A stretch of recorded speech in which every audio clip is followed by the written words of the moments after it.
Hai teman-teman yang berbahagia, berjumpa kembali dengan saya Dr. Andri, spesialis kedokteran jiwa dari Omni Hospital Alam Sutera Tangerang.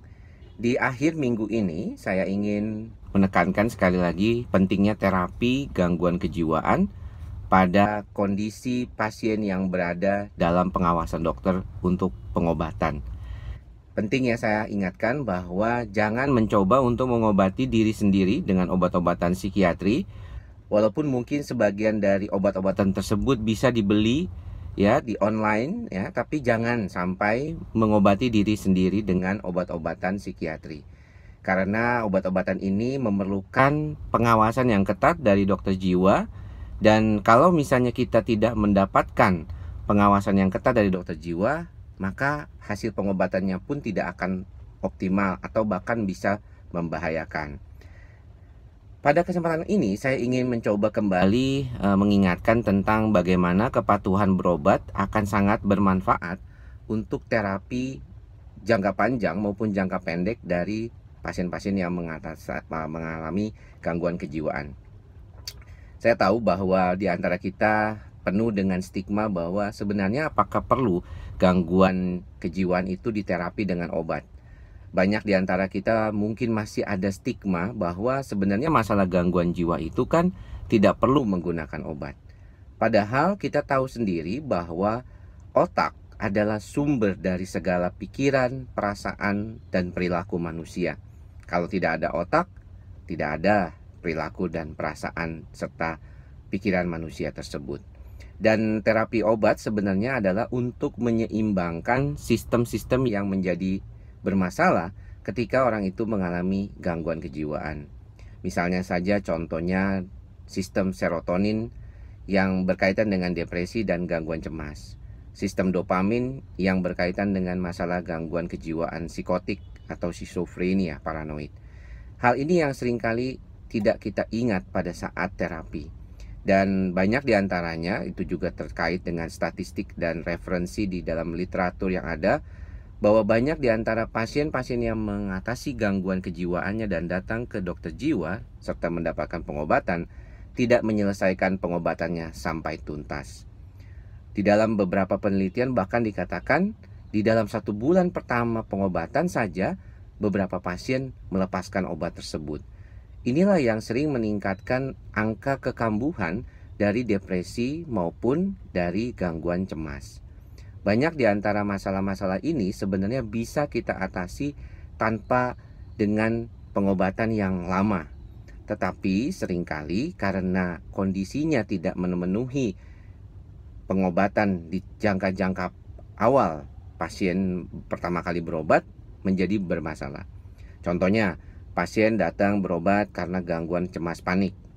Ketika diobati, di dalam waktu 2 minggu dia sudah merasa baikan. Dan akhirnya dia memutuskan untuk tidak meneruskan pengobatan.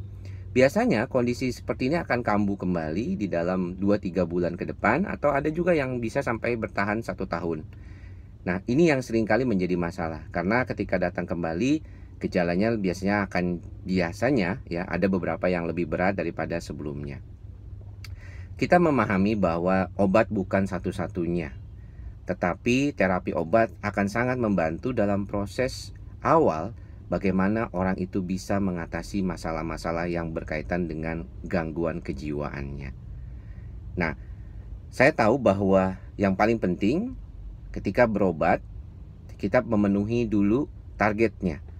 Sampai 80% gejala hilang atau yang kita sebut remisi di dalam praktek, maka pengobatan biasanya akan diteruskan sampai 3 bulan ke depannya.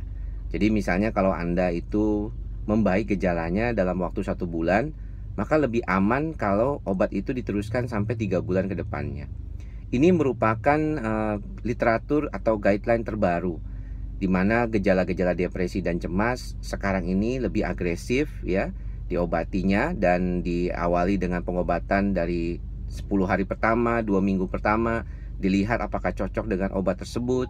Karena tidak semua obat yang diberikan akan cocok untuk semua pasien. Jadi misalnya Anda mendapatkan obat golongan SSRI, belum tentu semuanya obat itu bisa cocok buat semua orang. Ada yang lebih cocok dengan golongan SNRI misalnya. Golongan SSRI seperti fluoxetine, sertraline, escitalopram ya, itu mungkin bisa diberikan, tetapi ada juga yang sering kali cocoknya dengan golongan lain seperti misalnya duloxetine ataupun Effexor. Jadi kita melihat bahwa kondisi-kondisi gangguan kejiwaan pun tidak serta-merta diobati langsung mendapatkan efek terapi. Kadang-kadang kita memerlukan jangka waktu tertentu, kemudian juga ada beberapa efek samping yang mungkin timbul, tetapi tidak perlu khawatir karena itu bisa ditangani. Dan ada beberapa hal yang berkaitan dengan gejala-gejala yang tidak nyaman di awal-awal terapi, seperti tadi efek samping yang dikatakan. Dan itu semuanya sebenarnya bisa diatasi dan tidak perlu khawatir. Obat gangguan kejiwaan hampir sangat jarang ya menyebabkan masalah-masalah serius. Walaupun di dalam beberapa literatur dikatakan ada beberapa obat yang tidak boleh diberikan dalam jumlah berlebihan, misalnya lithium, karena bisa menyebabkan masalah ginjal. Artinya berlebihan adalah dimakan sekaligus banyak ya. Tetapi kalau misalnya diberikan dalam jangka waktu tertentu dengan dosis yang baik, obat tersebut tidak bermasalah ya. Memang ada beberapa saran untuk melakukan pemeriksaan urium, kreatinin, SGOT, SGPT, fungsi hati dan fungsi ginjal, itu untuk pasien-pasien yang mendapatkan pengobatan lebih dari 3 bulan. Jadi yang penting ingin saya sampaikan pada kesempatan kali ini sebenarnya adalah bahwa ketika kita memutuskan untuk berobat ke psikiater dan mendapatkan terapi obat, maka tolong untuk bisa stick to the rules ataupun patuh pada peraturan bahwa obat tersebut diberikan dalam jangka waktu tertentu. Biasanya si terapis atau psikiater ini akan memberikan suatu tujuan, goals, kira-kira kita mau berobat tuh sampai kapan. Ya, biasanya sampai hilang gejalanya 80%, kemudian dipertahankan. Dan memang bukan hanya obat, misalnya untuk gangguan cemas panik harus juga dibarengi dengan terapi kognitif kadang-kadang, kemudian juga dengan meditasi, relaksasi, dan bagaimana mengubah pikiran menjadi kondisi yang lebih baik lagi, yang bisa mengatasi ataupun menyadari kondisi cemas itu sebagai salah satu bagian dari dirinya. Belum tentu hilang sepenuhnya ya, gejala gangguan kejiwaan ketika diobati, tetapi setidaknya pasien itu bisa berfungsi dengan baik dan cukup normal. Demikian apa yang saya sampaikan pada kesempatan kali ini. Semoga bisa bermanfaat tentunya buat teman-teman yang masih menjalani pengobatan dan yang mungkin akan ingin berobat masalah gangguan kejiwaannya. Jangan khawatir untuk bisa terus mengupdate informasi dari berbagai sumber, tetapi yang paling penting ketika Anda bertanya kepada psikiater, tanyakan dengan jelas apa yang Anda pikirkan. Jangan Anda cari sendiri kadang-kadang. Dan pesan saya juga untuk teman-teman, jangan mengobati diri Anda sendiri tanpa bantuan psikiater. Ya, walaupun mungkin sebagian obat tersebut Anda bisa beli secara bebas di online ya, walaupun itu tidak benar, tapi jangan mengobati diri Anda sendiri. Jadi jangan Anda makan obat psikiatri suka-suka gitu ya, beli seperti di apotik, seperti Anda membeli obat sakit kepala. Jangan Anda lakukan itu karena itu bisa berbahaya ya. Tentunya ini akan bisa menimbulkan masalah-masalah lain selain daripada masalah gangguan jiwa itu sendiri. Semoga apa yang saya sampaikan bisa bermanfaat. Silahkan share dan jangan lupa untuk tetap subscribe dan like video-video di YouTube channel saya. Anda bisa mendapatkan video-video terbaru setiap minggunya. Sampai bertemu di lain kesempatan. Salam sehat jiwa.